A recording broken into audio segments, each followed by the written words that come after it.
I Didn't Mean to Horn You is a conceptual album by Quadeca, released in 2022.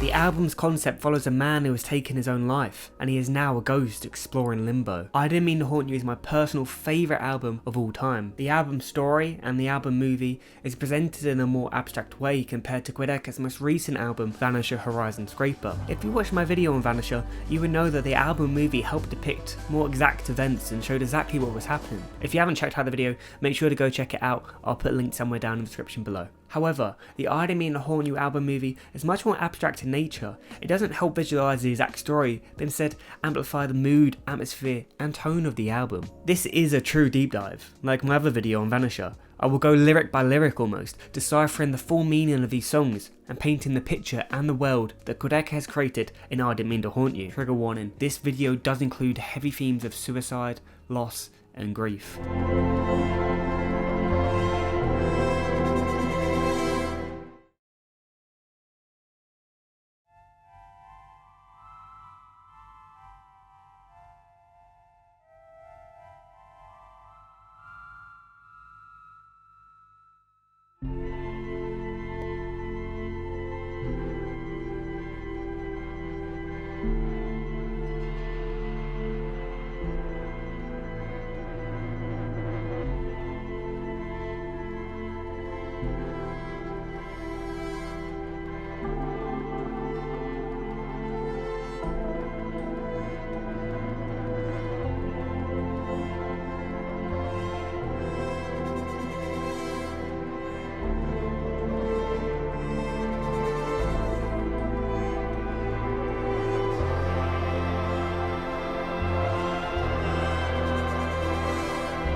We approach a small white light, a tunnel, towards the limbo. The light is also a small orb. Orbs are associated with ghosts and their presence. The very first shot that we see in the album movie is already telling us that this is a ghost. The album starts in truly the most perfect and fitting way possible. There's a sense of innocence and comfort, yet something's not quite right, but you're not sure why. The opening sound represents birth, the birth of a ghost. A cloaked figure enters the right of the frame, walking towards the building with a small shed and a telecommunications pole attached. The warm light flickers, drawing the figure in. The figure is the ghost. The instrumental is grand, highlighting the importance of this moment, the transition from the real world to limbo.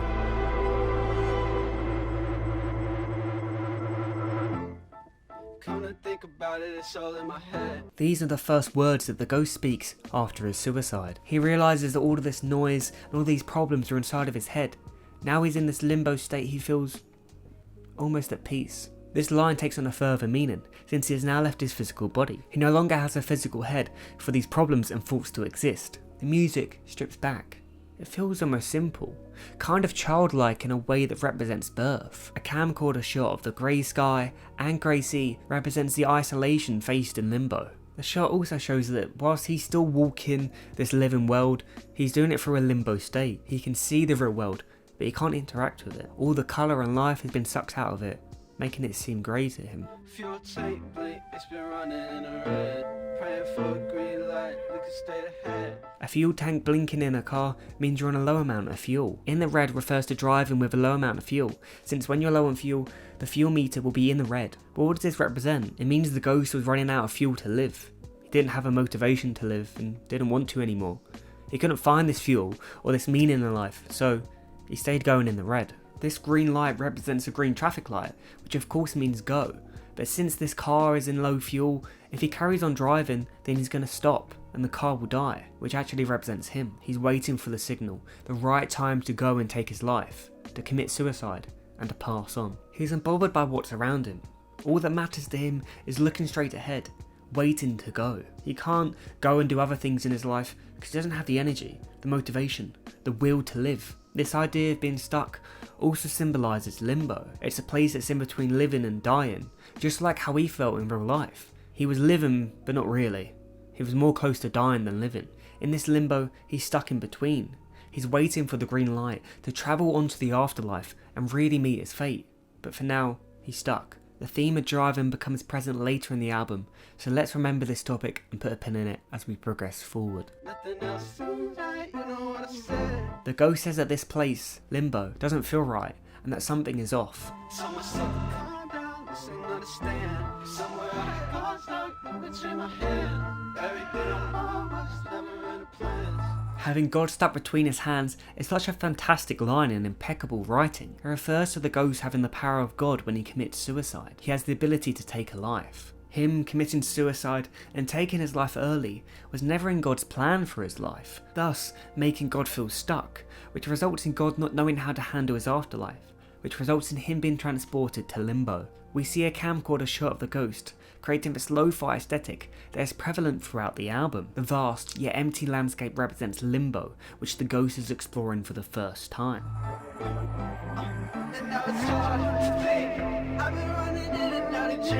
It's hard for the ghost to think. He's in between the living world and the afterlife. He struggles to comprehend what's happened to him and where he truly is. Running in and out of dreams has two meanings. It refers to the transition from the living to this limbo state, and also in limbo he's in between living and death. His body is asleep, but yet he is still dreaming, and he's wandering in between these places, these realms of existence. It also means that when he was living, he may have viewed the afterlife and death as some sort of dream, since it would put all of his worries to rest, and he wouldn't have to live in the red anymore. The line also means that when the ghost was living, he was chasing after different dreams and goals, but nothing ever really stuck, so the dreams just ran out. Nothing was ever achieved, just abandoned. And everything you ever say, see in me.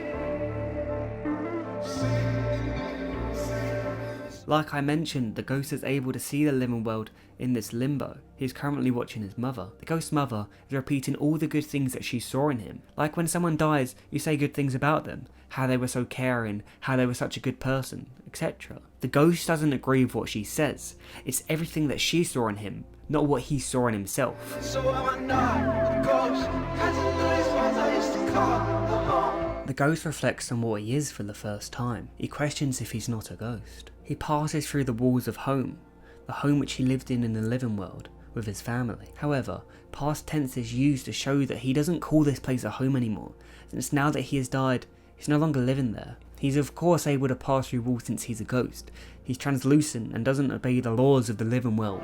Left my body lying on the doormat. Turn away, decided not to go back. You're gonna have to just trust me with some of the points that I make, since I don't want to justify and back up my points of evidence that are shown further in the album, so I feel like it spoils the video almost. If you watch the whole video, you'll understand the points that I made and where I got the justification from. I say this since the ghost physically didn't leave his body on the doormat, he actually died inside of his bedroom. It's like being at death's door, and the doormat welcoming you into limbo. He couldn't travel in with his physical body, so that's when it was metaphorically left behind. Turning away and deciding not to go back tells us that he made the decision to take his life, and it's not one that he regrets.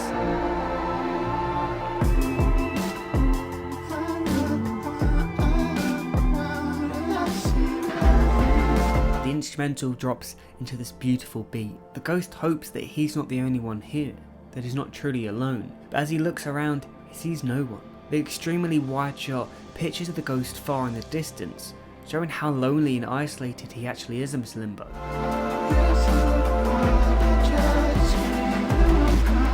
The ghost describes his new state. He's able to pass through walls, but when he tries to make sound by screaming or speaking, no sound comes out. There's no way for him to communicate with the living world. In this moment, the ghost is still passing through the walls of his childhood home, seeing his family, his mother. He tries to speak, but he can't. This is why the next line hits so hard. The ghost apologises to her mother. He doesn't regret his decision to take his life, but he's sorry that she has to suffer as a result of his decision.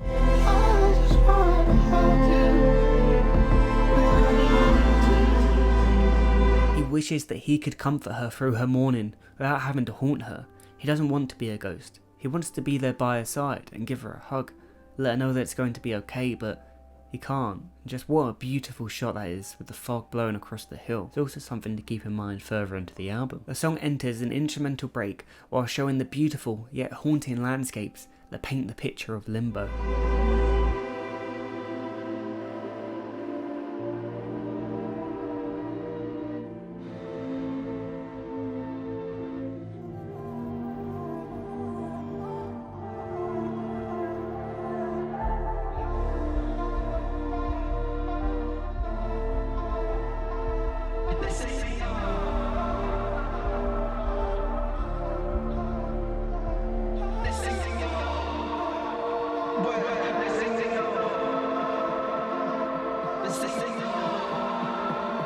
We return to this same shot from earlier in the song, but this time the ghost is frantically running, trying to find someone or something that proves he's not alone inside of this limbo. This laid orb full of grain burns over the top of the image.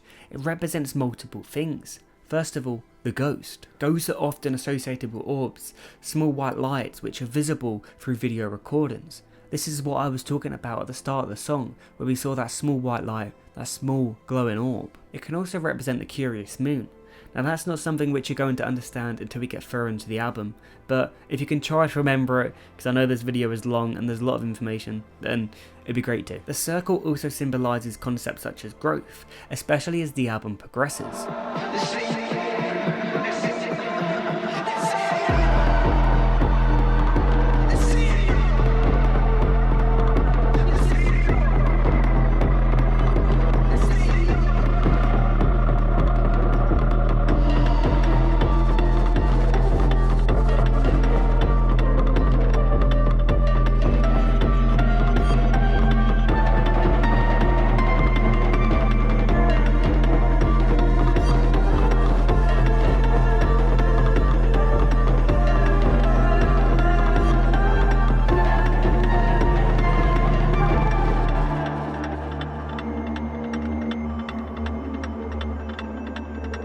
The song drops with a pounding bass. The circle inverts and the camera movements become erratic, reflecting the ghost panicking as he slowly realises that he might truly be alone in this limbo. The repetition of next thing you know further shows that the ghost is panicking. It shows that he doesn't know what's going to come next. It also plays on the idiom of next thing I know, showing how the events of him being alive and now being a ghost happened so quickly that it was overwhelming. The circle inverts and uninverts, showing the crossing between the living world and limbo.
The strings mixed with the vocals of Quadeca hold emotional weight, yet such beauty.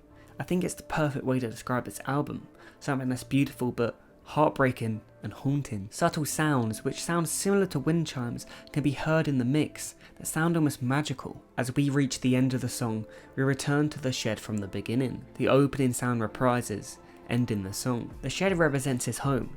It's the place where he feels most comfortable at, as he is yet to comprehend the rest of Limbo. Sorry for Dying as a song is the perfect opener, like truly the perfect opener for this album and story. It serves as a logline for the narrative of this album. It tells us how the ghost felt whilst living, and that he's now a ghost, that he's alone in limbo, that he wants to interact with his mother, and it establishes the visual look and the musical aesthetic of the album. It does everything perfect and is the perfect opener and setup for the story that is to follow. By the time you're watching this, I wrote the script, at least this section of the script, probably about 6 months ago. But I think it's still something that I would like to include. When I was first writing this section, I couldn't help but have a tear flow down my cheek whilst listening to this song. There's something so raw about it, a feeling woven into the music that feels so tangible, whilst not tangible at all, like a ghost. It's there, but it's not. A fleeting feeling.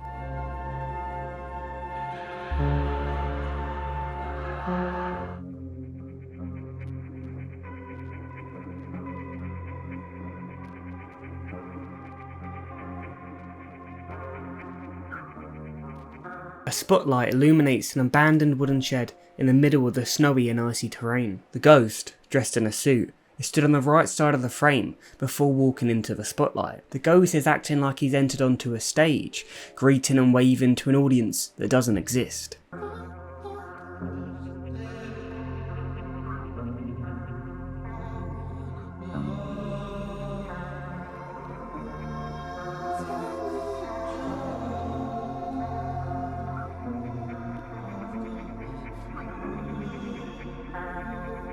Haunting and distorting notes create an eerie and awkward atmosphere as the ghost tries to deliver a stand-up set. Knock Knock, Who's There is referring to the popular Knock Knock jokes, tying into the song's title.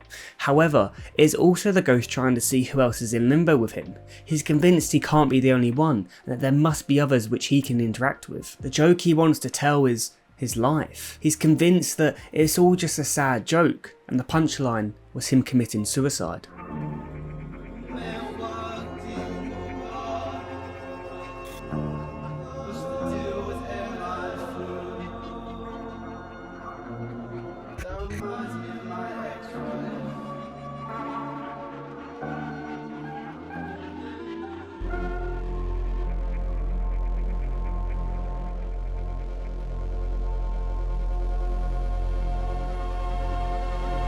These are classic jokes, yet again playing into the title and the concept of this track. What does this spotlight actually mean? Yeah, of course it is playing into the idea that he's on stage and performing, but there's more to it than just that. A spotlight represents people that knew or knew of the ghost. Since the ghost has taken his life, that topic has become a big point of discussion in their lives. It's literally the spotlight in their lives. The spotlight can also represent his family members.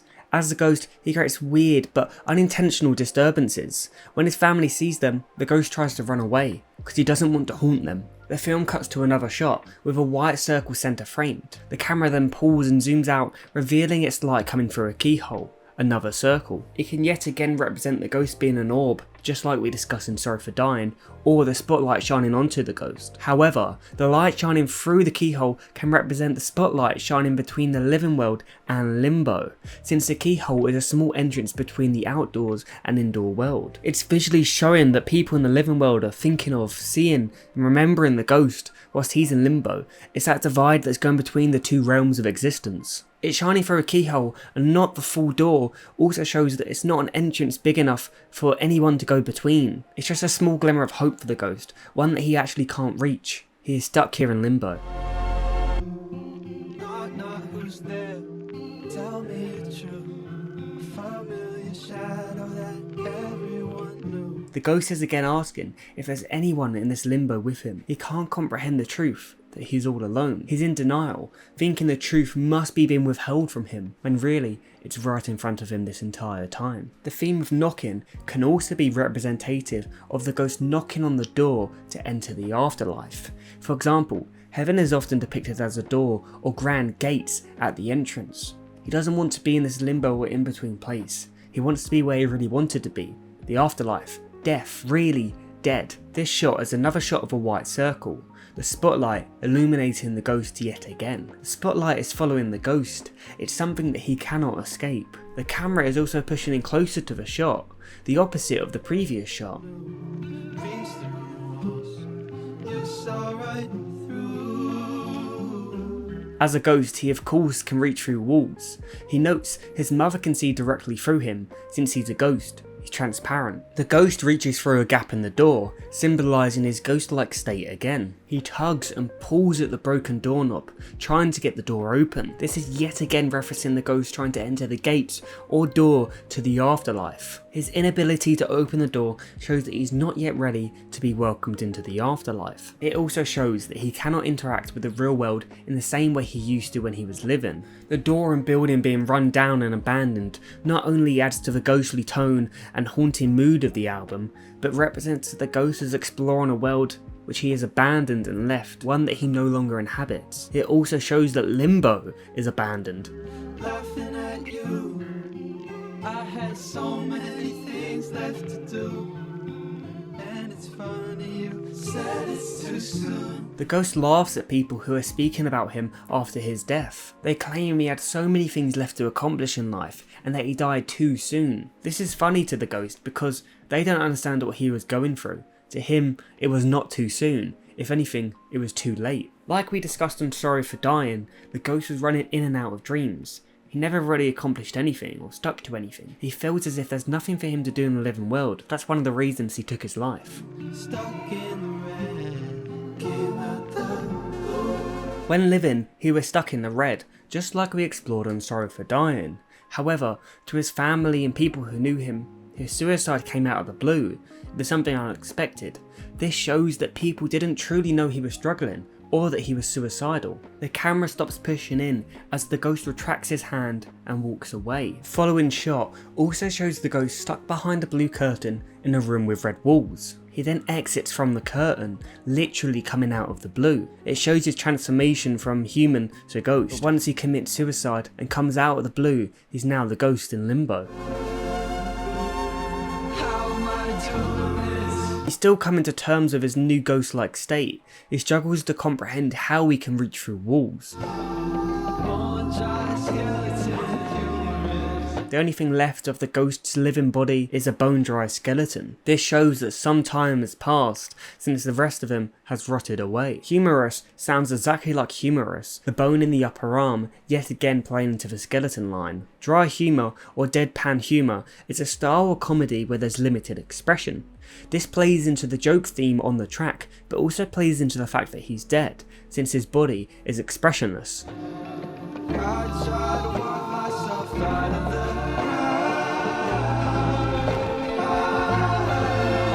These past couple of lines can be described in the ghost going to visit his grave and his body. He walks through the ground to get underneath the dirt to see his bone-dry skeleton in his grave. It also paints the picture of the ghost being buried in his grave and trying to rise through the ground. The ghost tries to hide from the spotlight, but it still finds him. He cannot escape it. If the spotlight represents people talking about him, it can be interpreted that no one was speaking about him until he took his life. It came out of the blue to them, and that's shown through him exiting the blue curtain earlier in the song. He's not used to this level of attention, even if he is dead.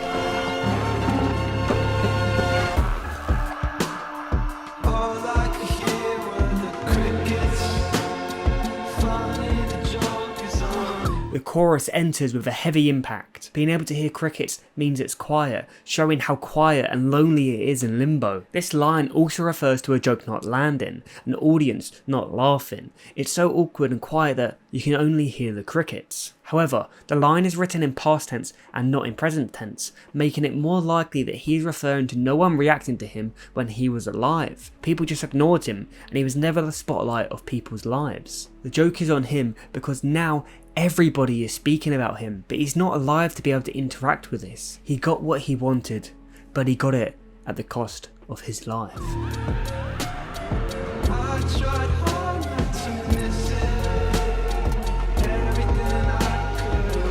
He tries hard not to miss his life, but it's difficult. He thinks about everything that he could have been with the time he had left. To be clear, he does not regret taking his life, but it doesn't mean it's easy for him, and that it's impossible that he will have these what-if thoughts if he stayed alive.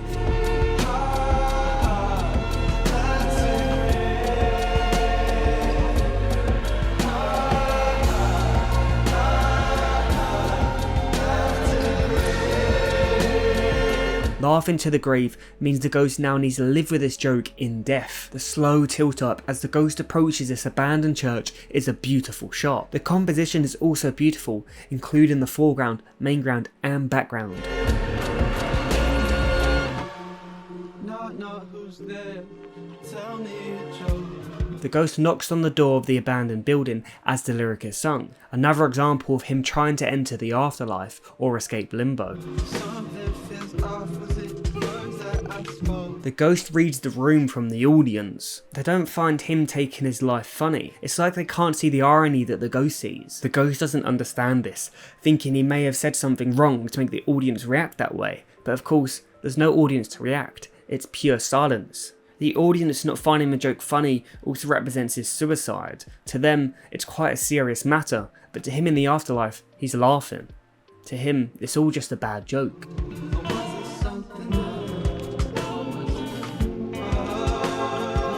The door could also represent a general exit. He wants to escape this embarrassment and shame after the joke. It's like the idea of suicide to him was a funny joke, something that was light-hearted in a way. But then, once he took his life and he sees the reaction of his family and people who knew him and people speaking about him, he realises it's not just a joke, it's serious, and he feels embarrassed for being that way. But of course, he can't escape this embarrassment and shame. He has to sit with it, in silence, in limbo. He can't escape the stage. He must keep watching the audience react to his death. The door represents the door between the living world and limbo.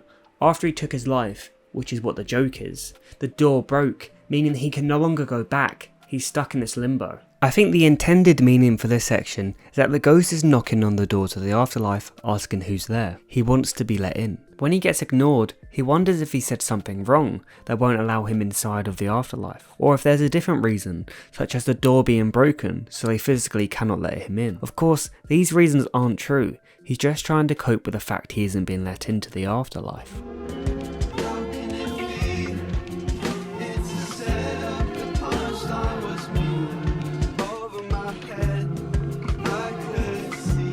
The ghost sees his suicide as one big joke, of course, but he also sees limbo as maybe one big joke or social experiment. He feels that it's all just a setup, it's a prank on him. He realises that the punchline of the joke is him. He didn't realise that this was the case, meaning the joke went over his head. This shot is beautiful. The hand slowly creeping through the window frame is genuinely unsettling. It plays into the ideas of reaching through walls, which the next line reinstates.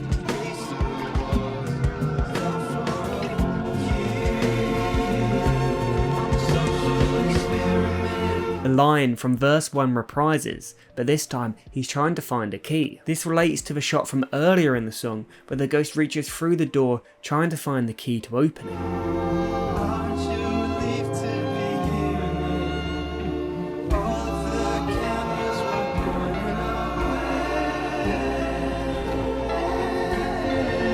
It seems like the ghost is asking whoever's running this social experiment if they're now relieved that he's realised it's all a prank. He's asking if the prank is over now, since this is usually the part where the prank is revealed to the victims, since they've realised what's going on, and they point out the cameras which are filming them.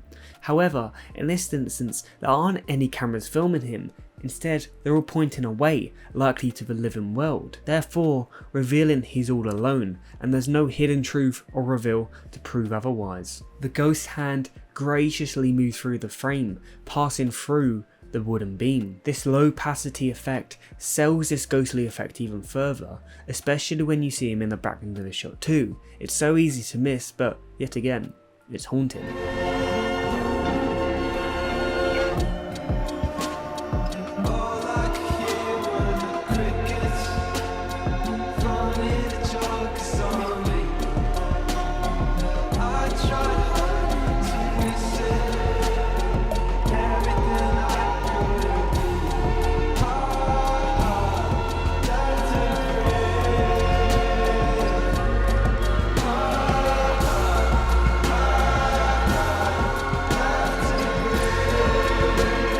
The ghost is dressed in his performative costume, highlighting he still believes this is one big performance and prank. Even if he knows it's not true, he's still holding on to that hope, that false hope. The vegetation surrounding him shows the lack of human life, showing that this place is run down and abandoned, like we discussed earlier. The song enters an instrumental break, a beautiful instrumental break.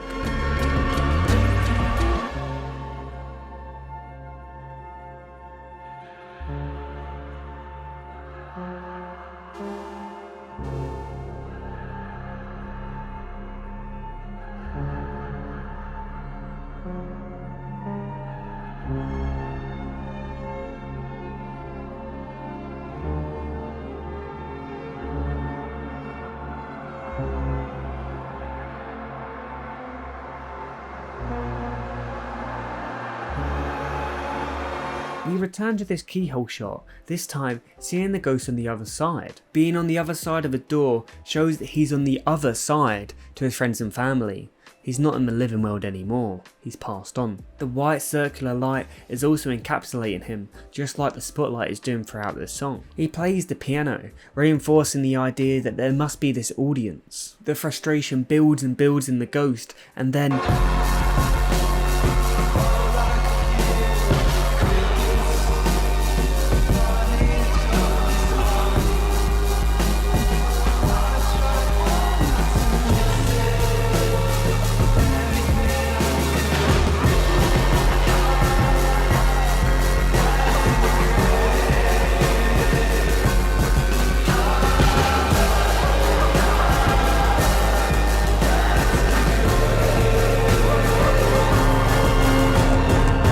erupts. He knows he's alone. He frantically throws himself around whilst the spotlight continues to follow him. His shadow is casted onto the wall of a house, but when the shadow goes over the windows, it disappears, showing the living world cannot see, interact or hear the ghost, even when he is bursting in emotions like he is right now.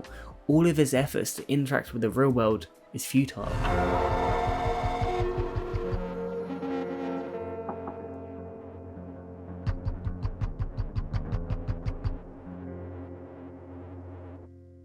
The ghost exits and bows out, signifying he finally realises and accepts that he's all alone, whether he likes it or not. The spotlight doesn't follow. He no longer feels that he's performing to an imaginary audience, and people are no longer talking about him in the way that they were.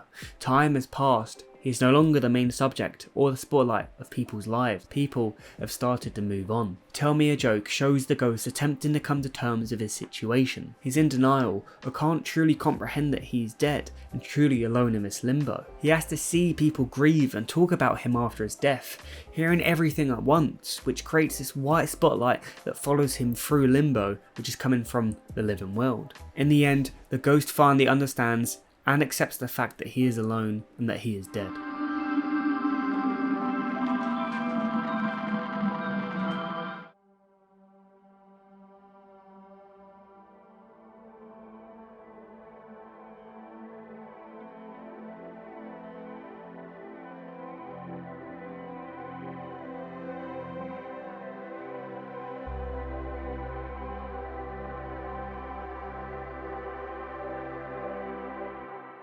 The song opens on a breathtaking landscape where we see the ghost walking along rocks between dead trees.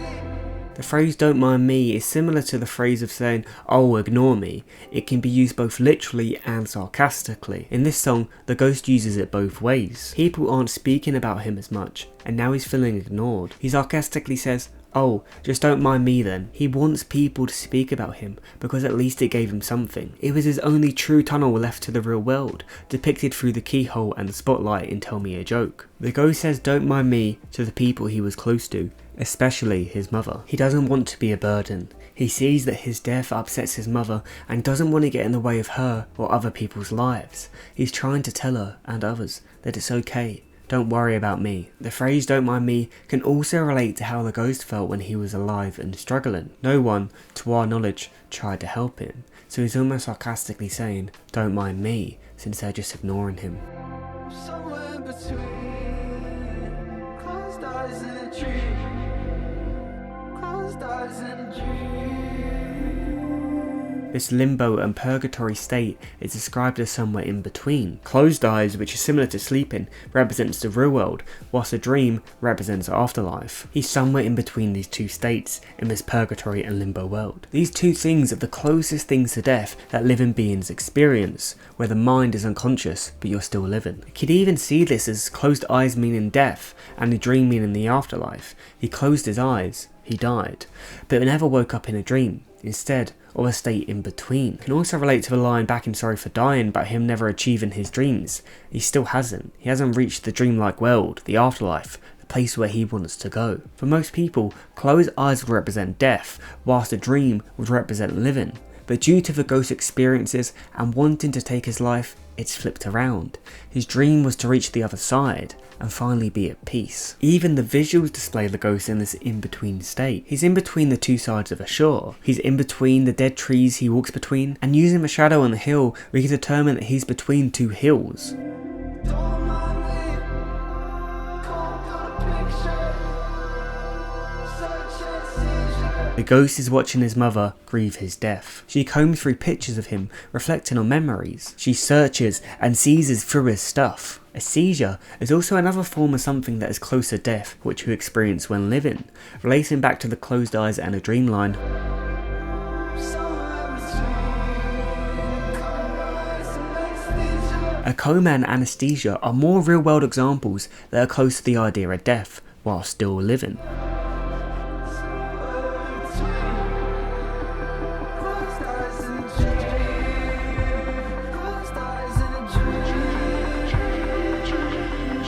The use of slow motion helped create this in-between state where everything is slightly off.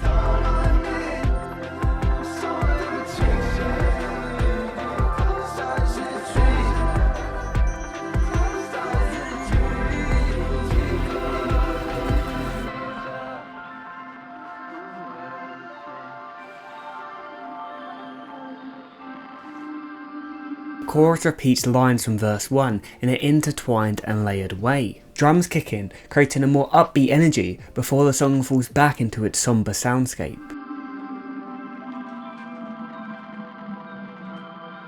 Open up boxes, looking for closure. Point to the sky, if only you know I'm so much closer. The ghost continues to watch his mother search through boxes containing his memories and artifacts from his life. She searches for closure to help her through her grieving process. She's trying to almost find and capture the spirit and essence of her son by searching through boxes that contain memories from his life. She's trying to do this to feel closer and connected to her son, but she doesn't realise that her son is so much closer than she thinks. She points to the sky, thinking that's where he is, but he isn't. He isn't in heaven or the afterlife, he's right there, next to you. The ghost, while not able to communicate with his mother, still tries to provide comfort and reassurance to her. It also shows that the ghost is right next to her, literally looking over her shoulder. Wolf Merson, on Genius, suggested the initial line may be referring to the classic trope where a ghost cannot enter the afterlife because of unfinished business in their earthly life. The business the ghost is attending to, however, is unknown. Dusting off the sofa shows how long the ghost has been dormant from the house and the living world. It also shows that the ghost has been visiting the house and the sofa, since the ghost manifests itself in dust, crackle and static. This line definitely jumps out and it can pull you out the album in a way. Mentioning Hulu just seems quite seemingly random, but it does make perfect sense for the album. The ghost doesn't want his mother to be caught up on his death. He doesn't want to be a burden. He instead wants her to focus on more important things, such as finances, making sure she isn't paying unnecessary money for something that she no longer needs. The ghost wants to see his mother get over him. He doesn't want her to be so hung up on his death.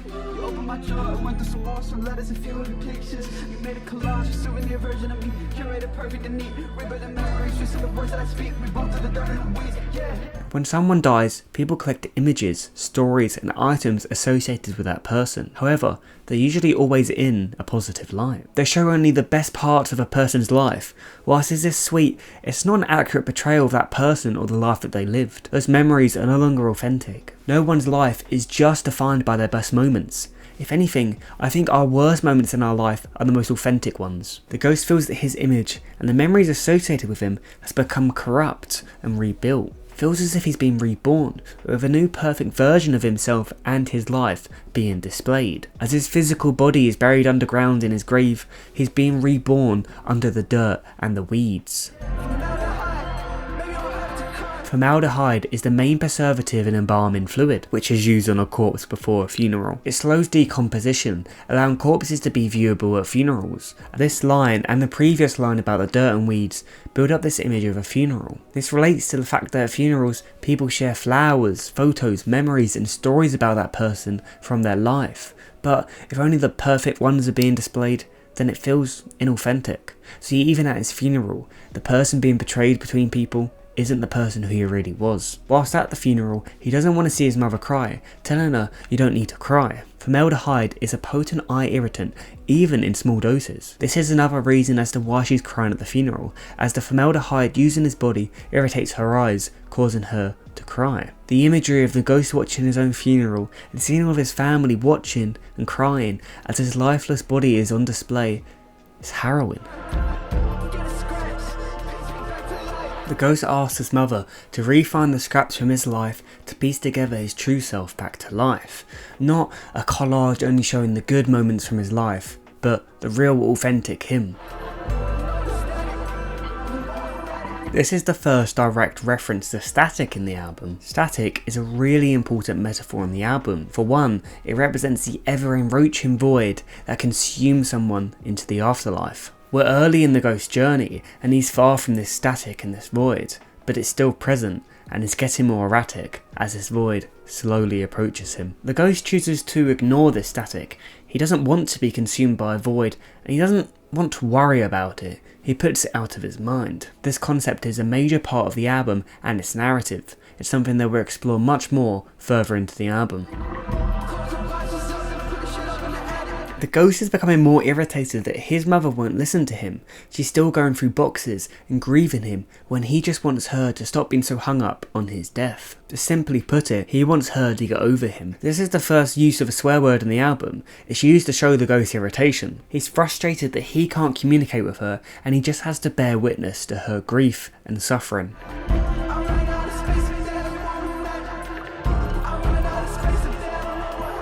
Up there is likely referencing the attic in the house. The ghost feels as if there's less of him up there, since his mother has taken all the boxes down from the attic and is searching through them. He also feels like the more she digs through these boxes of him, the more he is reborn through collages of himself. He wants to remain in the attic, somewhere that still exists and he is still present, but not in the forefront of people's minds and lives. He wants to remain nearby, but he doesn't want to be shown as this false version of himself which his mother is creating. This could also reference that the static has started to take up more and more space in this limbo world. However, I don't think the ghost would refer to limbo as being above or up from the living world. I think he's more likely to describe it as being in between, like he has throughout the song so far.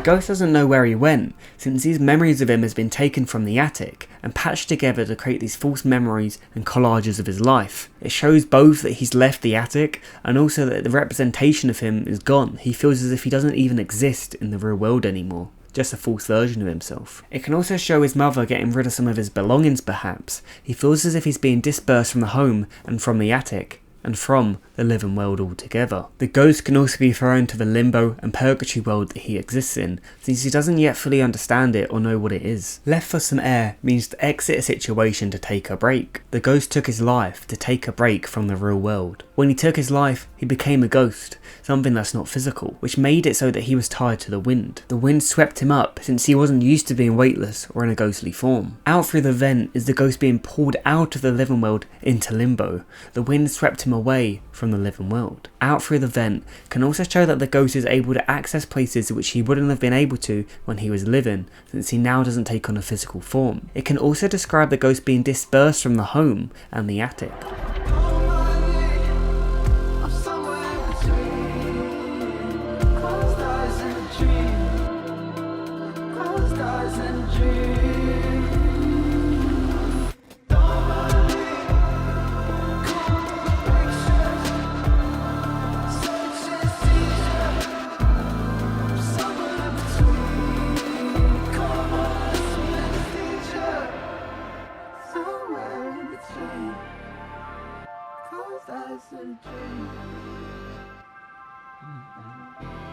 The drop in this chorus is incredible and it hits every single time. One of the best parts about Quadeca's production and song making abilities is he always knows how and when to switch it up. The second chorus sounds very different from the first chorus, yet they still sound the same. It's an incredible skill that is shown throughout the album and in his discography of work. Dogs run across the screen, playing with each other as they run through the water. Dogs and pets are often associated with being able to see ghosts and spirits. The dogs aren't in limbo with the ghost himself, but it blurs the line between the living world and limbo. Kinda similar to how the Spotlight did in Tell Me a Joke. The song then enters a beautiful instrumental break.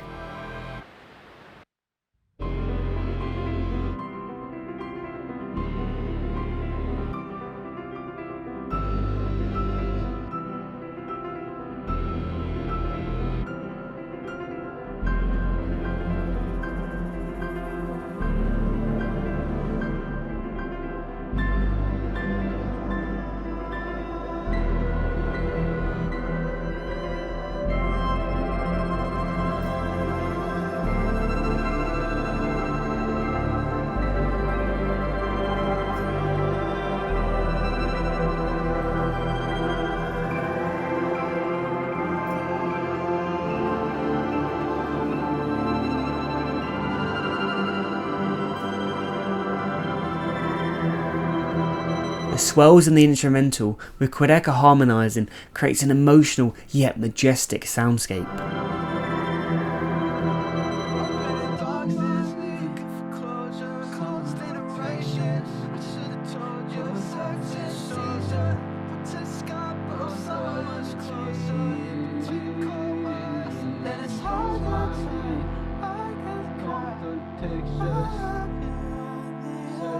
seizure, somewhere in between.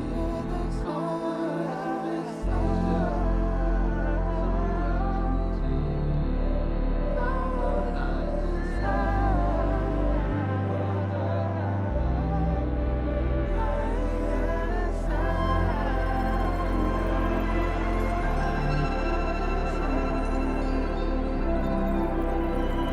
Truly beautiful. Lines from the chorus and second verse overlap with a mix of new lines sprinkled in between. Quadeca uses panning to make the vocals distinguishable. Please listen to this part with headphones if you can, as you'll see exactly what I mean. The ghost wishes he was able to explain to his mother why he took his life, to help her have some closure. Because now he's watching her with absolutely no way to tell her anything. He can't explain why he felt the way he did. Everything he didn't say will forever remain unsaid. He will never speak another word to his mother ever again. The video cuts to the ghost sitting on top of an uprooted tree in the middle of a dense luscious forest. The contrast between the rich green forest and the dark neutral tones of the ghost help amplify loneliness inside of limbo, whilst also being a stunning shot. It's hard and emotional for the ghost to try and help his mother from the other side. Even if it's impossible for him to help, he feels he still has to try, since there's nothing else he can do but watch. The repetition of the other side is so emotional. It drills the point that he's really in this limbo and there's no going back. What's happened has happened, and it's set in stone. The whole song builds this imagery of a son looking over his mother's shoulder, watching her cry while searching through boxes containing memories from his life. The son has to watch his mother grieve him, and there's nothing he can do about it. The whole concept of this song, and I didn't mean to haunt you as a whole, is haunting and chilling, especially when you really think about it and picture these images.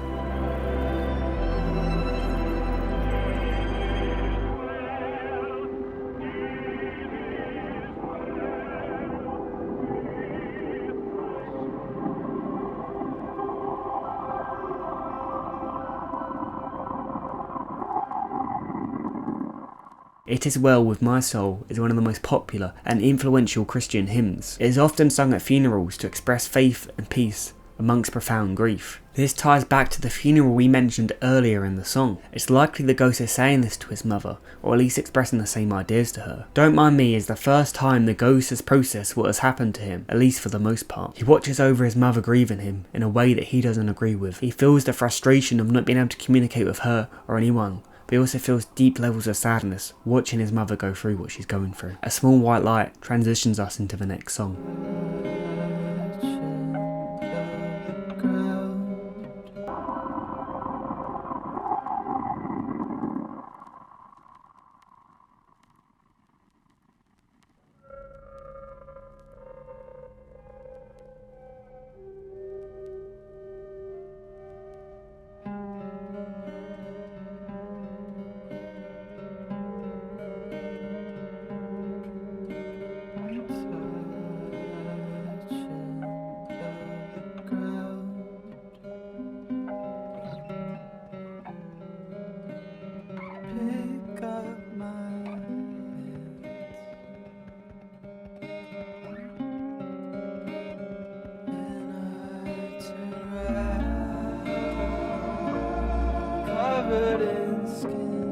Picking Up Hands is a song that shows the ghost exploring his family home and the memories attached to it. As he starts to look around the house, he begins to feel human once again. He feels as if he's touching the ground and his hands are covered in skin.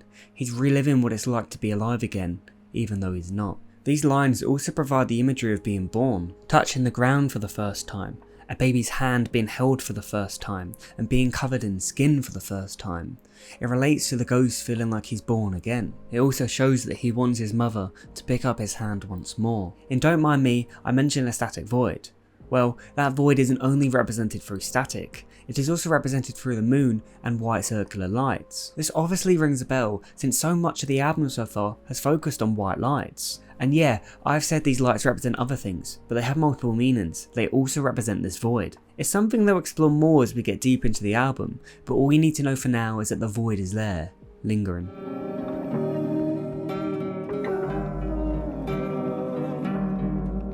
It's that room, it's the wall, it's the poster, and all the lamp is still swinging its cold. The ghost explores his old bedroom. He's reminiscent of the time he spent in it. He sees that since he has died, his room has mostly remained untouched. It's the same wall, poster and lamp. It's almost like he never left.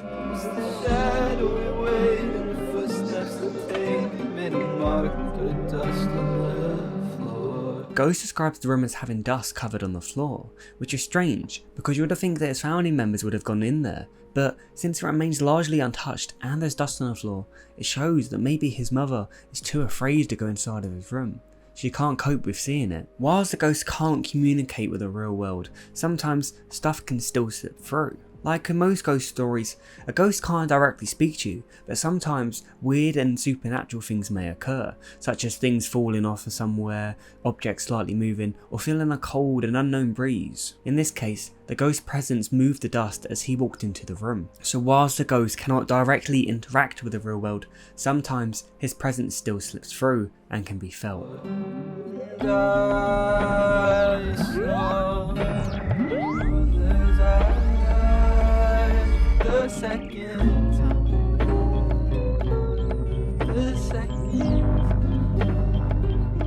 We've discussed about the ghost being born again multiple times, but this line here really enforces it. When you're born, you see your mother's eyes for the first time, and of course the ghost has already experienced this, but now that he's in limbo, he feels born anew. So when he sees his mother's eyes for the first time, it's the second time he's had that experience, as he was born and saw his mother's eyes for the first time as a ghost. This shot is used as the thumbnail for the full album movie. It's a gorgeous and iconic frame. The ghost and the dog having matching colour palettes, the cold blue environment, the backlighting hitting the ghost, the long lens compression and the centre framing.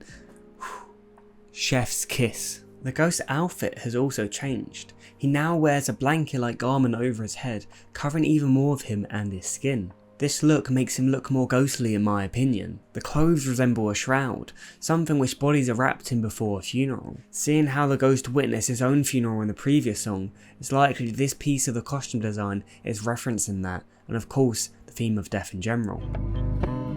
Same carpet I crawled in, same bucket I was washed in. I gave all the time to you, I was trying to figure out the faucets. The ghost relives life as a child. He sees the carpet that he crawled in, the bucket he was washed with before he was old enough to use a bath. The ghost recounts all the time that he spent with his mother, which is pretty much all of his life. The line about trying to figure out the faucets is vague. Perhaps it means he was trying to figure out how to control the flow of his life, like how faucets control the flow of water. The ghost was trying to figure out the faucet, when really the problems in his life stem deeper into the plumbing. This represents that he wasn't attacking the root problems, just the surface issues, which never got the flow running. He was looking at his problems at a surface level without diving deeper. Tall marks on the wall charts, it's the wrong parts getting longer. The ghost sees the marks on the wall recording his height getting taller throughout his life. He feels as if the marks on the wall are wrong, that they shouldn't be there, since he feels as if he took his life too late and he should have taken it when he was younger and smaller. He feels as if he let himself live for too long, which is just heartbreaking. This line is great at showing the internal conflict within the ghost. He misses his life and his childhood, but he doesn't regret his decision to take his life. In fact, he wishes that he did it sooner. I was standing so far away, I don't wanna go now. The use of past tense here can make the lyrics a bit hard to analyse. Perhaps the ghost is picturing an alive version of himself and sees how distant he was, knowing that he didn't want to live on for another day. It could also be the ghost talking about the present, saying that he doesn't want to spend another day in this purgatory. This plays into his internal conflict yet again. He doesn't wish to be born again, but he also doesn't wish to be in purgatory. So the only other option is the afterlife, but he's choosing to ignore this void that would seemingly erase him into the afterlife. He's stuck, and he's not sure what he wants and what he doesn't want, or what to do. The ghost cuts himself off. He started to spiral about how horrible he felt when he was living, but when he sees the basket his mother used to carry him in, he feels different and he stops. Perhaps he feels nostalgic. Him seeing and remembering the innocent side of life is enough to drag him out of his spiral. I need you there with me, I need you just now. The ghost wishes he still had a mother that he could interact with, since at the end of the day, he's just a broken and lost son. wanting some reassurance and help. The ghost is likely a young adult, meaning he still has a strong attachment to his mother.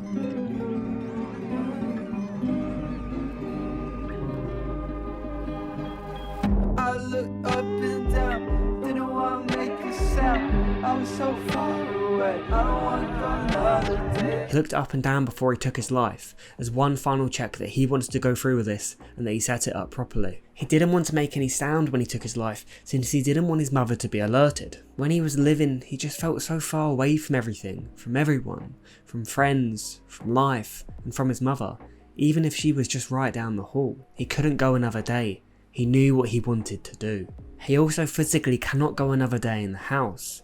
He can't make any more memories. He can't be alive in the house again. The ghost plays fetch with a dog in the video. Quadeca said on a TikTok video that the dog was a complete stray that came up to him whilst filming and it would not leave him alone. This is the weirdly beautiful story of how a stray Icelandic dog wandered into the middle of our shot and it became the most iconic scene of my entire album rollout and maybe even career, potentially. So almost 2 years ago, we were in Iceland filming music videos and things for my album, I Didn't Mean to Haunt You. We decided, let's go to a field to film some stuff for sunset. We're setting up our first shot and this dog comes running into the frame with this big stick and just drops it right in front of me. So I pick up the stick and he just sits there. This is the reaction of Thad and Rosie, who are behind the camera. Shot. Stay there. Yo. That's so sick. Hold on, let me punch in. Make sure you just focus. Yeah, yeah. He looks good. He looks like a Jedi Dude, or just something. stay right there. Holy shit. That's so sick. Bro. What the fuck? So I start throwing him the stick, and I've never seen a dog more addicted to playing fetch in my entire life. Like, if I waited more than 10 seconds to throw bro the stick, he would scream. It was like taking an iPad from a contemporary baby. So I played with him for a while, all seemed well and good, but here's where things get a little bit disturbing and a little bit nuanced, if you will. I pick up the stick and I look at it and there's blood on it. The warning, I'll put it on the screen right now. I realize this dog has to be in some level of pain playing fetch with me, but he refuses to leave me alone and stop picking up this goddamn stick. You know, obviously I stopped throwing it to him, but he just continues to freak out, and it's weird. He only goes up to me. He never acknowledges Thad or Rosie, and then it all became weirdly poetic when I thought about the context of the thing we were actually filming. A visual for an album about a ghost who so desperately wants to be seen by the world around him and the people and things he loved. And here it's like he is seen, you know, by his old dog who just wants to play with him once again and does so until he's bleeding and then refuses to let him go, you know? Kind of morbid. Dog, if you're watching this somewhere, shout out to you, bro. We love you. And we miss you. Yeah. Trace back the ground, flip the place right around. Tried to call, but the dog runs away from me now. Contrasting the dog in the album movie, the lyrics depict the ghost dog running away from him now. It's widely believed that dogs and other pets can see ghosts, so his dog is able to see him and it scares the dog. It runs away from him out of fear, not understanding what it is, who it is, or how it's possible. Both takes on dogs in this song are emotionally brutal. A dog that refuses to let go and will play forever, and a dog that is terrified of seeing someone they thought they lost. I was staring at the ceiling, I was fucking terrified. The ghost recalls how he felt before he took his life, and if it's not obvious now, it will be much later, but the ghost took his life by using a rope, via hanging. Here, he looks at the ceiling where the rope is. Even though he wanted to take his life, he's still terrified. I was trying to get these feelings out of sight, paralyzed. This line relates to both the ghost before and after his suicide. Before he took his life, he was stuck in the red. He couldn't get out of the state he was in, rendering him paralysed. He had his mother just down the hall, but he couldn't express his feelings, and he felt helpless. After his suicide, he desperately tries to interact with the living world and express his emotions and feelings to his mother, but he can't. Same old tree, seen it all, peeking through the blinds. I can do it how I used to climb. Gravity, even get it used to mine. He peek through the blinds of his house looking into the garden, seeing an old tree that is still living. I'm aware that some trees live for hundreds and hundreds of years, but it's still a sad thought knowing this tree probably predated the ghost's birth and was there for when he died. The ghost can't climb on the tree how he used to when he was young, since now he's a ghost. Gravity has adjusted to his ghostly presence and the lack of weight it carries. This line can also show the ghost forgetting that he's dead for a moment. He's now older compared to when he was younger, so if he tried to climb up that tree, he wouldn't be able to do it the same way, since he's less nimble and he weighs more. But of course, he is dead, so it doesn't matter how old he is, how much he weighs, since he's not alive anymore. He weighs nothing. Same bucket I was washed in. I gave all the time to it. I was trying to figure out the faucets. Tall marks on the wall charts. It's the wrong parts getting longer. I was standing so far away. I don't wanna go another day. Same basket you carry me. I need you there with me. I need you just down the hall. These camcorder shots are absolutely beautiful, and if you know me, you know the camcorder shots are my favourite part of Quadeca's work. They're just incredible. They work especially well with the concept of the album and this song, portraying something nostalgic and something so deeply human.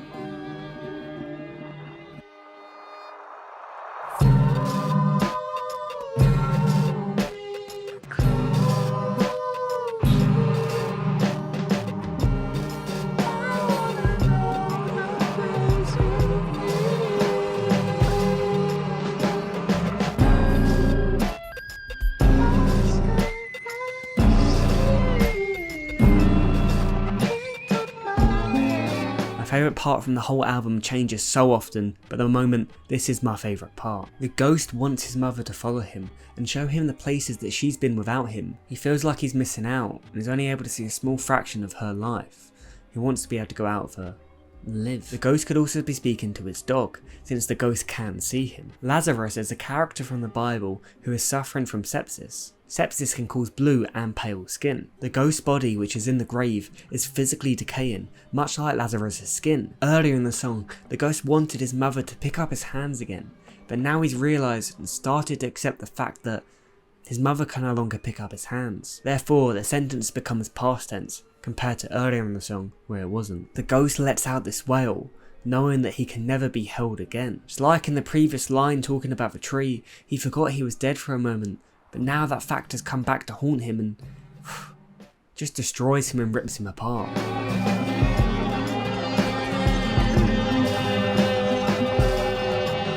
It's the room, it's the wall, it's the poster and all, and the lamps that are singing its song. It's the shadowy way that the footsteps I take made a mark through the dust and the floor. And I saw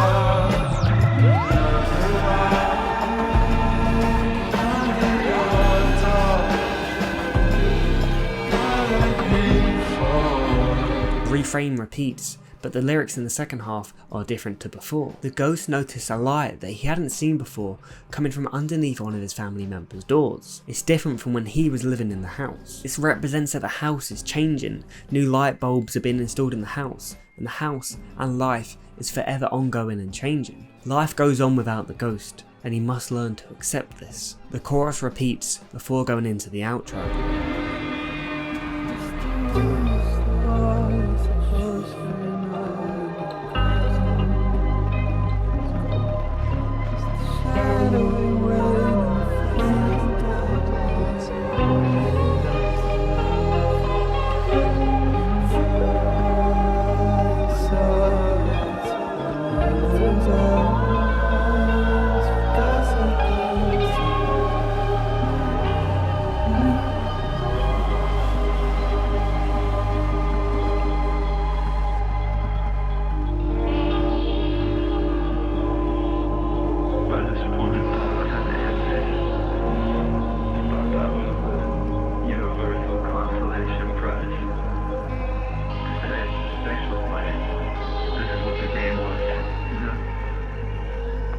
Unspoken agreements that make perfect sense until you say them out loud. The ghost was under the impression that once he died, he would receive all of life's answers, almost as a reward for playing the game of life, like, well done for playing, here are the answers to your questions. Of course, he doesn't have the answers. After he's died, he hasn't really been given anything.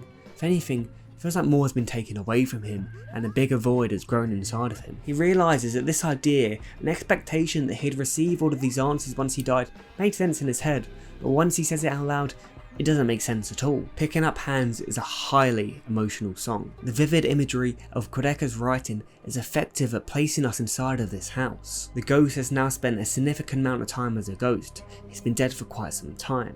Since people are now starting to speak of him less and less, he's witnessed his own funeral, and his mother, in a way, is moving on. However, she is frightened of his room, and she's avoiding it at all costs to cope.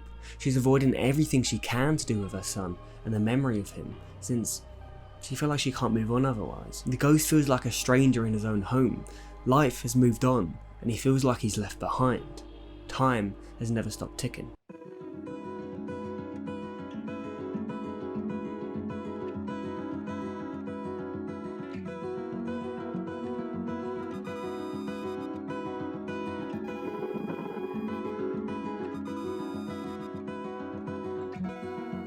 This opening instrumental alone already makes me feel emotional every single time. The analog-like sounds, paired with the visuals of a tape, create this unique atmosphere, hinting on nostalgia and also that haunting feeling that's throughout the album. I wasn't born yesterday. I think you're goddamn lying. I wasn't born yesterday.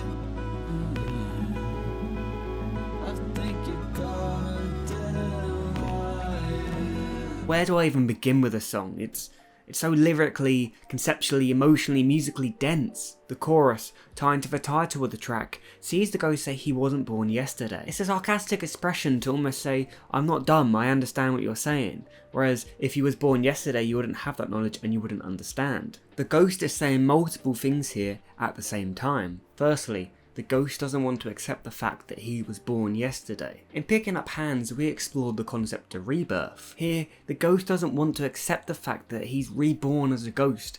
Again, living in denial, similar to how he felt in Tell Me a Joke, refusing to accept reality. Talking about Tell Me a Joke, the ghost in that song felt convinced that he was part of a social experiment. The I wasn't born yesterday lyric could be interpreted as the ghost saying that he isn't dumb, he knows this is all just a prank and everyone is lying to him, and that he's not actually alone. But of course, all of this is actually untrue. Now this is interpretation and not concrete fact, but the primary meaning of this line, which we explore further into the song, is that it's been a year since the ghost has passed away, and his mother is celebrating it. Of course he wasn't born yesterday in terms of the real world in his actual life, so why is she celebrating? Well, of course she's celebrating his death day rather than his birthday. But since on his death he was reborn as a ghost, it technically is his second birthday. We've also explored that the mother is scared to enter his room and has started to distance herself from certain things that cause her grief. She's forcing herself to pretend like certain things haven't happened. This makes the ghost feel like the time he spent alive is being dumbed down, since those memories are being forgotten and pushed away. He's telling his mother, I wasn't born yesterday, I lived this whole life with you, don't pretend I didn't just to get over your grief. Now I know that's a lot to digest, but the main meaning is that the mother is honouring him on his death day, 1 year since he took his life. I wasn't born yesterday. I wasn't born anyway. I left and went away. I think you goddamn right. When the ghost mother moved on from him and went away, he laughed to cope, but really, it broke him. He's been pushed away so far that he's at the point he can't help but laugh at how truly alone he is. He has nothing, no one. The ghost walks across this desolate environment whilst dragging tape from the tape recorder with him.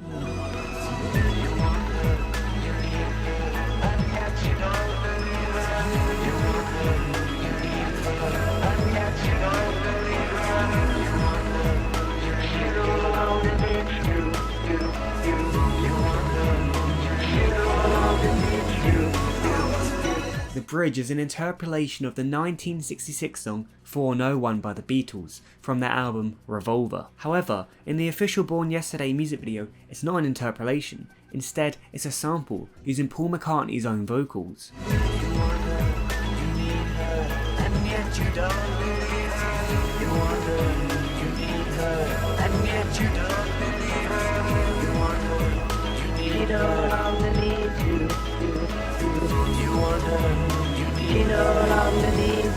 This was removed from the movie and streaming versions, likely due to clearance issues. These lyrics serve as the ghost's inner thoughts and feelings. He sees his mother moving on from him. He of course wants her and feels as if he needs her, just like we saw him picking up hands. I need you there with me, I need you just down the hall.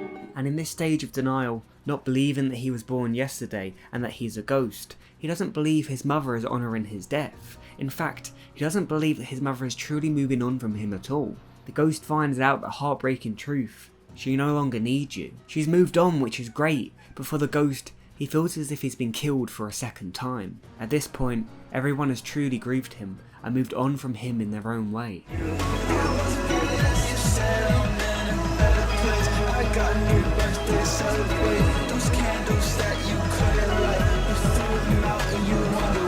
As his mother is trying to light candles on the cake that she bought for his new birthday, being his death day, he blows them out. We've established that the ghost cannot interact with the real world.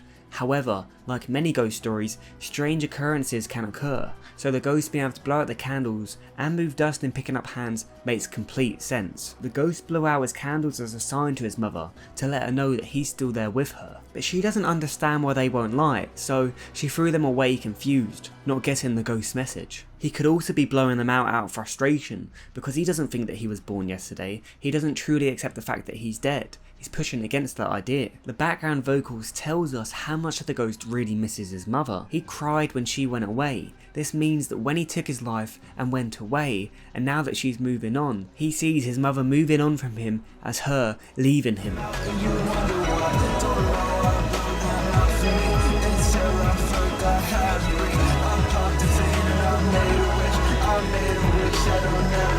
The ghost talks about his past from when he was alive. Didn't know why he kept on blowing out his birthday candles year after year when he knew that he didn't want to be alive, that he wanted to disappear. Him forgetting how to breathe is him taking his life, since he no longer needs to breathe as a ghost. This also is a nice metaphor since he can't blow out those candles anymore since he's dead, but also because his breath was taken away, so he can't produce the air to blow them out. It's a nice double entendre. The ghost popped a vein, which shows how angry and frustrated he got with life. It also connotes a form of suicide, but of course the ghost took his life in a different way. The ghost got so frustrated that he made a wish. The wish was likely for him to disappear. It feels as if this wish will never be, since he's stuck in limbo.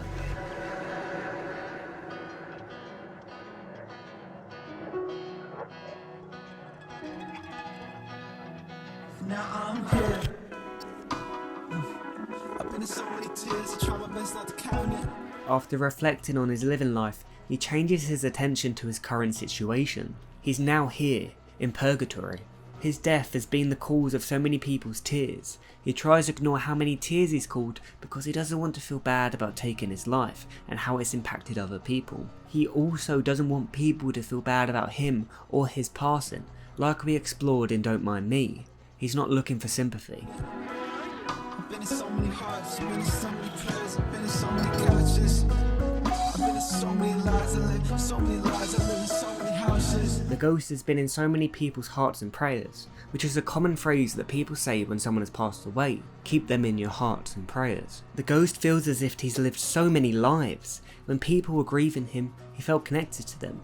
He felt it and lived it as an invisible witness. It could also refer to the ghost's living life, that he lived so many different lives because he had so many different dreams, ones that he was never able to chase or follow up on, something that we explored in previous songs. The ghost says that he's been in so many lives, which refers to his mother saying that he died for a reason, that he's in a better place, but to that, he thinks that she's lying. This whole scheme shows his experience as a ghost and watching people grieve his death. In the background of this verse, you can hear people speak.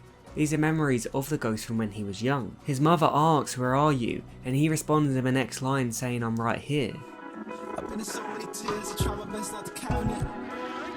been in so many hearts, been in so many prayers, been in so many couches. Not only are we seeing his memories, but it also represents the current situation of the ghost. His mother can't see him, yet he's right here, next to her. The shot still lingers on the ghost slowly walking into the horizon with the tape following him. It's like he's trying to unravel his memories, which are represented through the tape. He's remembering all the time that he spent with his mother, which she is trying to forget so she can move on. At least, that's how he sees it. I also think it's a cool detail that the ghost's outfit matches the frame, a dark lower half and a lighter upper half. It creates this effect where he almost blends into the environment, showcasing him being a ghost and unseen with the way he camouflages. This lyric leaves me a little bit stumped, and the reason for that is that the lyric is in the present tense. If this was the past tense, it would show the ghost circling dates for a suicide, thinking about when he's going to do it and planning it. But since it's in the present tense, and the rest of the verse is about his current experiences as a ghost, I find it hard to piece together this is exactly what it means. So if anyone has any ideas or theories, let me know in the comments down below. Thank you. I've been trying to unsee how you moved on from me, cause it feels like without me. I've been riffing the Florida, still sort of around me. The ghost is trying to unsee how his mother has moved on from him and doesn't need him anymore. The bond between a mother and a child is so powerful that despite not being even in the same realm of existence as her, the ghost feels really connected to her, like he can still feel the umbilical cord. Feeling the umbilical cord also plays further into that theme of birth, which is explored throughout the album. It also shows that despite being grown up, he still craves that inner child need for his mother.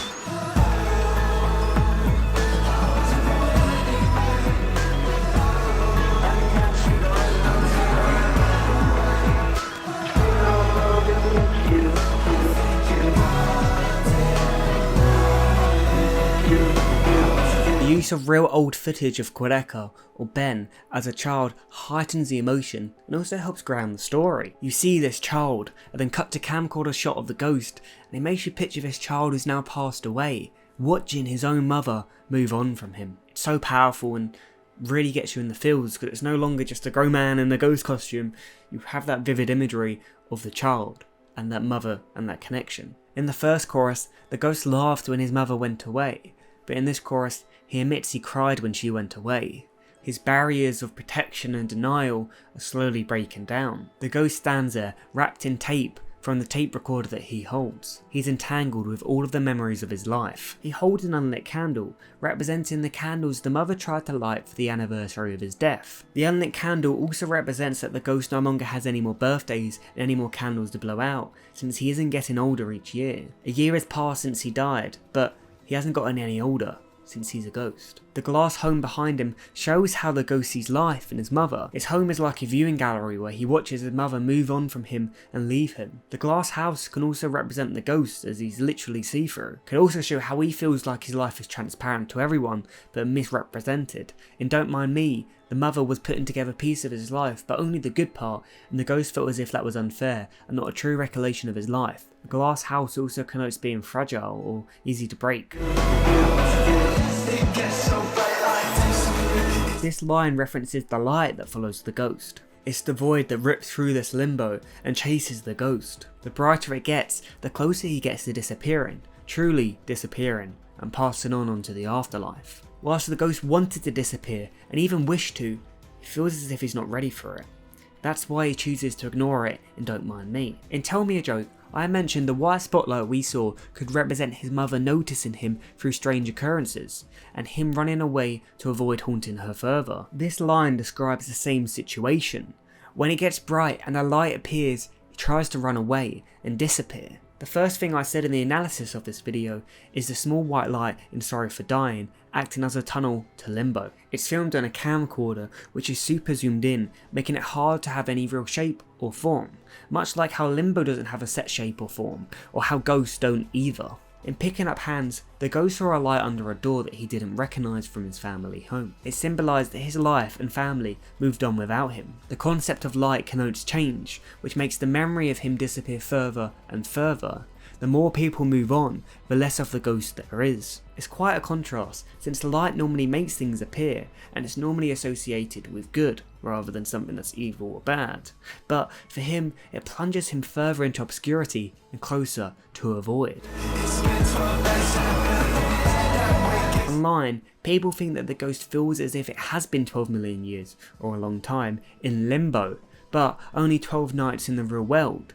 But I think people have this line backwards. It can't have only been 12 nights in the real world if the mother is honouring the anniversary of his death. It has to at least have been a year. And also, nobody's going to move on from their son dying in just 12 days, or even have the funeral in 12 days, it's not a thing. Instead, I think time works differently in this purgatory limbo state. To the ghost, it feels like it's only been 12 nights, but in reality, it's been much longer than that. To him, he's watched his mother move on from him in just 12 days, but to her, it's been much longer than that, feeling like she spent a million years without her son. However, I could be wrong. If that's the case, then of course the ghost is going to feel frustrated for being trapped in limbo for what feels like millions of years. No matter what the correct interpretation is, it all leads to the same outcome. The ghost develops a toxic and deluded mindset that his mother wants to leave him and forget about his entire existence. I think overall, though time is warped in the limbo state, he can't tell exactly how long he's been here. Time is less linear, I guess.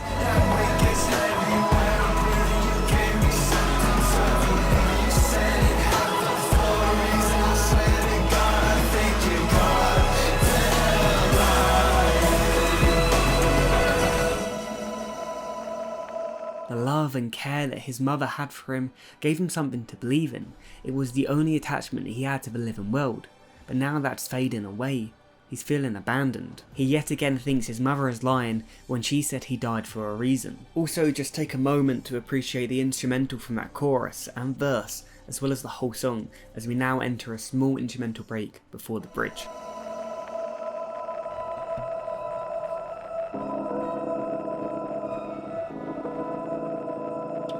Those little things I should have said out loud. All those little things that weigh heavy on clouds. Now the ghost can't speak of his mother and watches her slip away from him. He regrets not speaking to her more when he was alive, missing the little things that he should have told her. His regrets weigh heavy on the clouds. The afterlife is often depicted existing amongst the clouds, showing that the weight of these regrets are weighing on the ghost heavily. These regrets could also be weighing on the clouds as a way to represent that these regrets are keeping him from being prepared to leave into the afterlife. He feels as if he still has these regrets and they need to be resolved before he can truly move on to the afterlife. As the cloud keeps getting heavier, it gets to a point where it can no longer hold all the water. This causes it to rain. It shows that all these regrets are piling up on the ghost and it's causing him to become upset and cry. Just before the cut, the ghost drops the tape recorder, a small nuance that shows these memories are slowly slipping away and he can't hold on to all of them. He's slowly forgetting his life himself. We cut to a snowy environment where once again the ghost is covered in tape. He knocks and knocks at the shed, desperate to get in, but it never opens, showing how desperate he is to be alive again, to spend time with his mother and to not be forgotten. He just wants all of it back again. I had just a hint of doubt.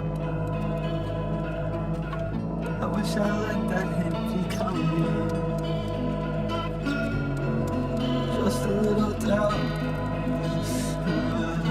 Can figure out how to outrun me. The ghost realises why he took his life, and he regrets it. He realises the reason he took his life was because he simply couldn't outrun himself and his mindset and feelings. We know he tried, since he kept on living through birthdays without fully knowing why, but in the end he couldn't outrun himself. He caught up with himself and he took his own life. The lyric from earlier in the song, I've been subject to change. makes more sense. He could have changed himself or changed his mind to stop himself in the past, but this time he wasn't able to, and he saw it through. He acknowledges that there was a hint of doubt when he took his life, and he wishes he let that doubt overtake him to stop him from taking his life. I'll be free if I just save the day. Yeah, with you right now. And that day first should have stayed delayed. 'Cause the only thing I want is out. If he just saved another day, another thing to look forward to, he wouldn't be trapped in limbo right now. He'd be free, living with his mother. The day can also refer to his death. He wishes that he delayed his plan once more, so he could still be alive. The visuals show another house which is abandoned and empty. It reflects just how he feels, and how his home feels to him. He's an intrusion and a trespasser to what once was his life.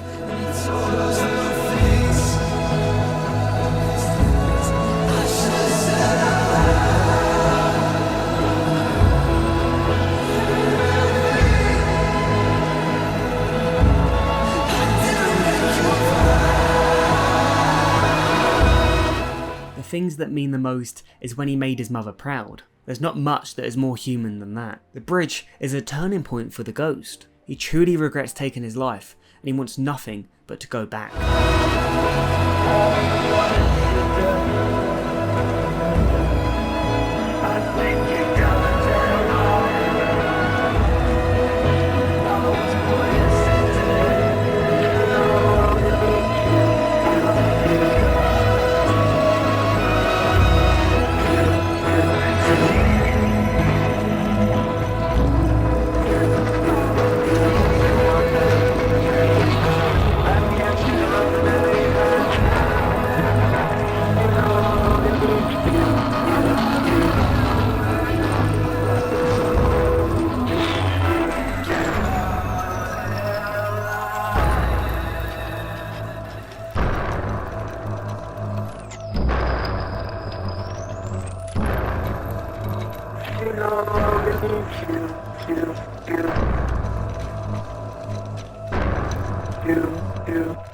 The beautiful camcorder shot of the sunlight reflecting on the water surface, incredible, and this final shot walking towards the water, beautiful. The massive sun appears like a big white light, letting us know that the void is really there and it's getting closer. And also, just appreciate the vast draw distance of this shot, really playing into the emptiness of limbo and how vast it truly is. Born Yesterday sees the ghost really take the first steps forward and changing, accepting his circumstances and regretting his death. But with that change comes a different change, one that sounds much more toxic. He feels as if his mother has abandoned him and he would do anything to get her back.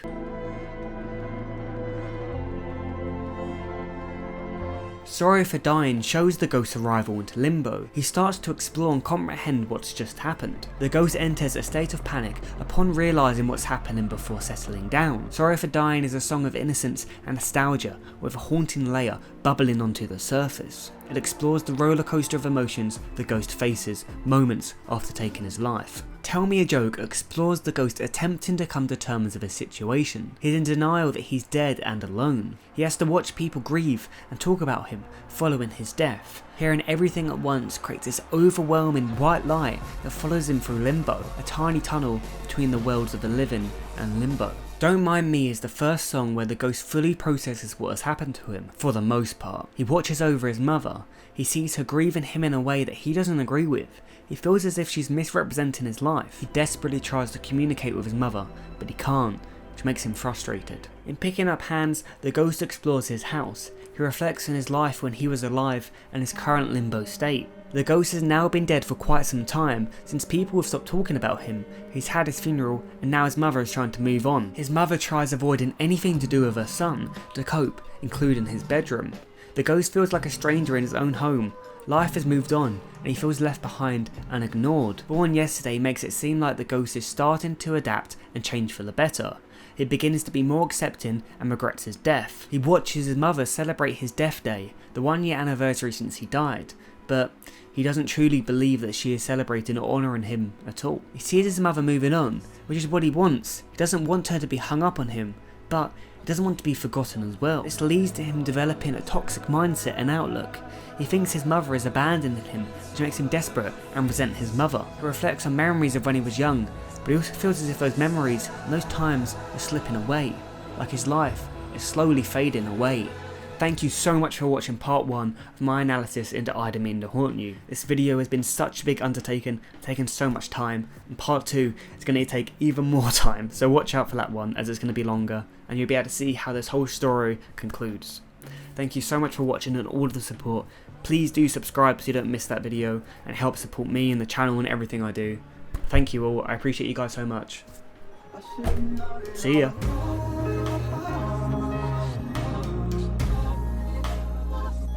Don't call